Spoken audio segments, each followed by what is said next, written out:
There's a lot of chaos in the world right now. Obviously, it goes without saying. But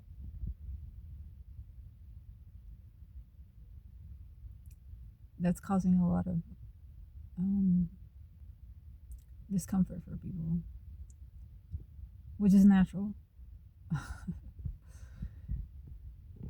um, and I think a lot of that is the results of the experience of the uncertainty of chaos.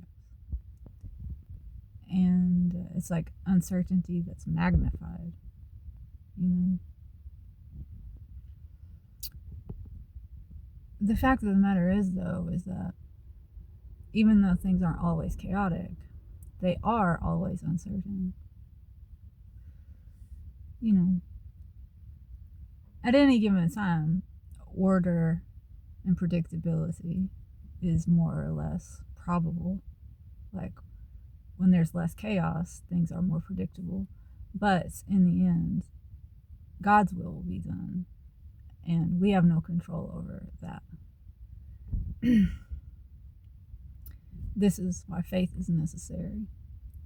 This is why strengthening our intuition is necessary, so we can tap into and be guided by the will of God, and in knowing that that's what's guiding us and illuminating our way, we don't have to fear the uncertainty that actually is for us. The thing that is certain is that God's will be done. That is the certainty, but we don't know what that is. We can only surrender to it moment by moment and listen and obey. Chaos comes about oftentimes when we fail to do that for a long time, right? And we've put a lot of things into play that have created disharmony because they're not in alignment with God's will. So I think what's needed now is for all of us to really make a concerted effort to try to get comfortable with the uncomfortable, with the uncertainty. My experience has been, as a person who has gone to some very dark places and found myself in very vulnerable situations in which I was dependent upon and at the mercy of other people who were witnessing my vulnerability in situation and feeling helpless to do anything about it. I experienced how people often react to that discomfort of the uncertainty and the lack of control and the lack of ability to change a situation. Okay, so, what that looked like for me is that I had a lot of people walk away from me, run away from me, turn their backs on me, abandon me. And this isn't a pity party, and I don't hold it against anyone.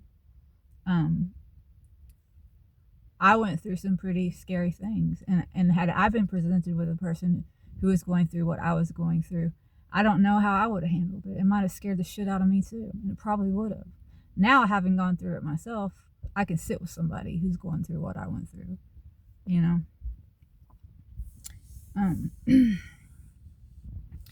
But I think a lot of times people, because our inclination is to help, when we feel like we're helpless to change or fix something, then we tend to walk away because it's overwhelming and it's scary, and it's too much for us.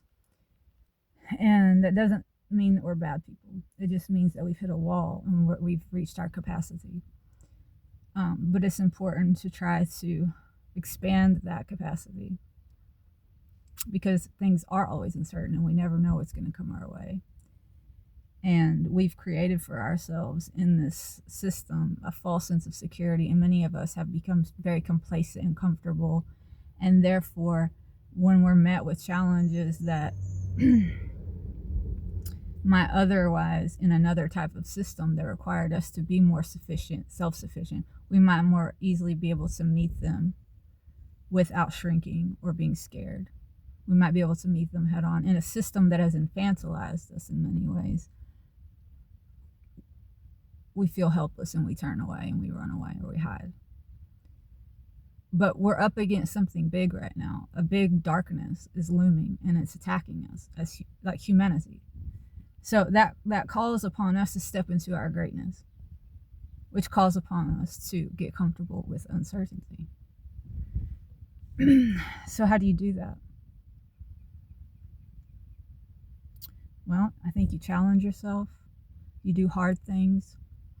You do your best to create self-discipline, maybe a routine, meditation, eating right, working out, doing hard things, because everything is relative. So the more you willingly put yourself in difficult, challenging situations, the greater your capacity becomes to deal with difficult, challenging situations that may come to you not of your own accord, right? It's like lifting weights.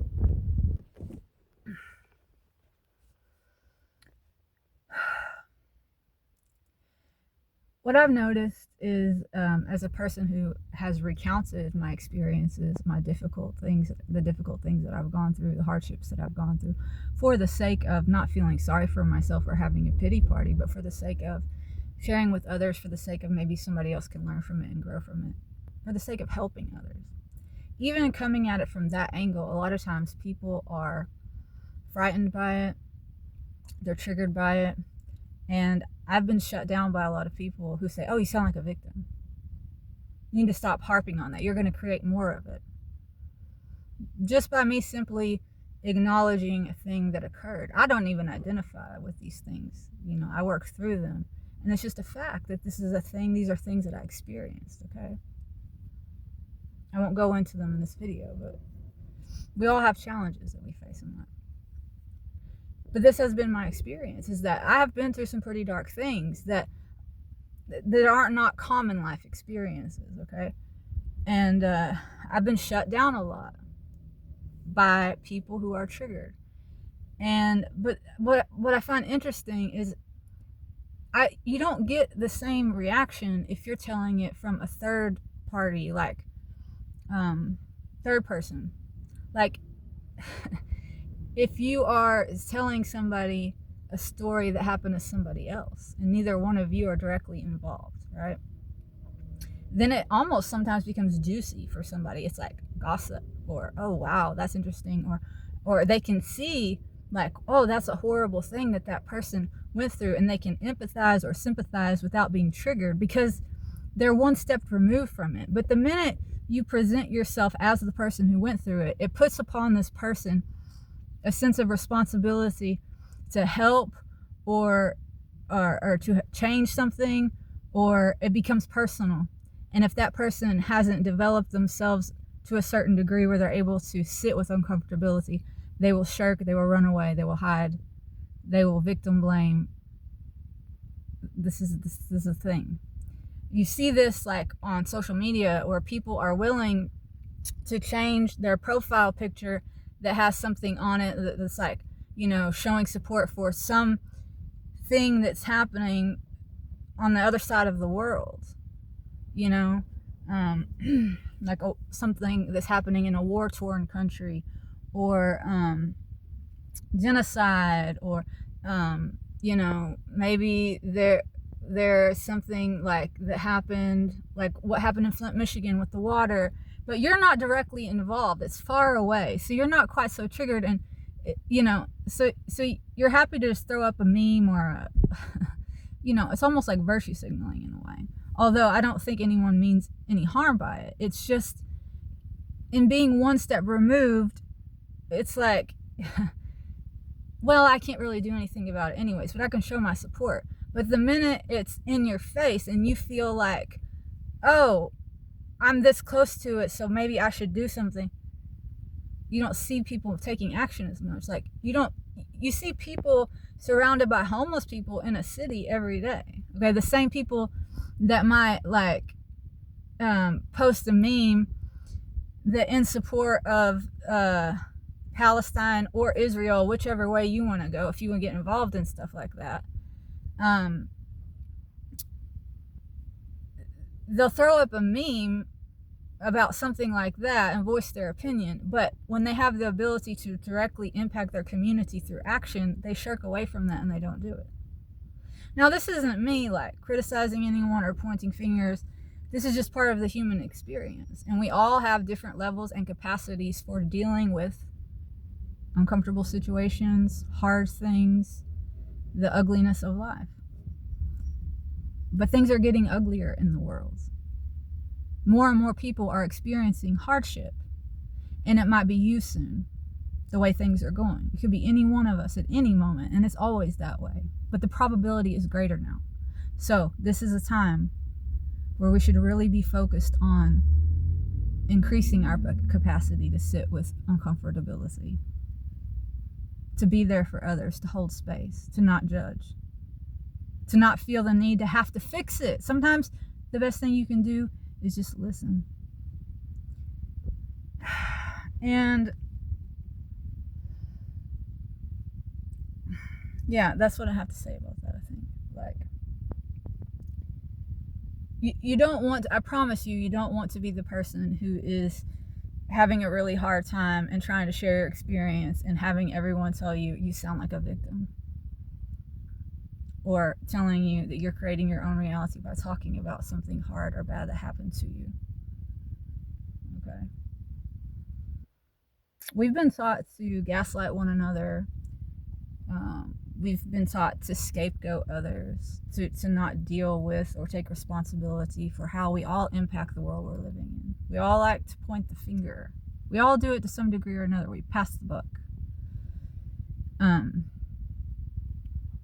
a lot of that's tied into the way our economy runs. We're so far removed from the way we meet our needs. There's so many people and things in between us through money, and the more money you have, the more insulated you are between yourself and reality. Okay, but more and more of us are beginning to experience financial hardship, which means more and more of us are going to have to deal more directly with reality, which is often difficult and hard and challenging. So we got to grow up. Okay, we have to grow up in a society that seeks to keep us infantilized for the sake of controlling us. So I don't know if this made a lot of sense, but I'm going to leave it as it is. That's what's on my heart right now. Let's try not to judge others. Let's try to listen. Let's try to hold space. Let's try to increase our own capacity for discomfort.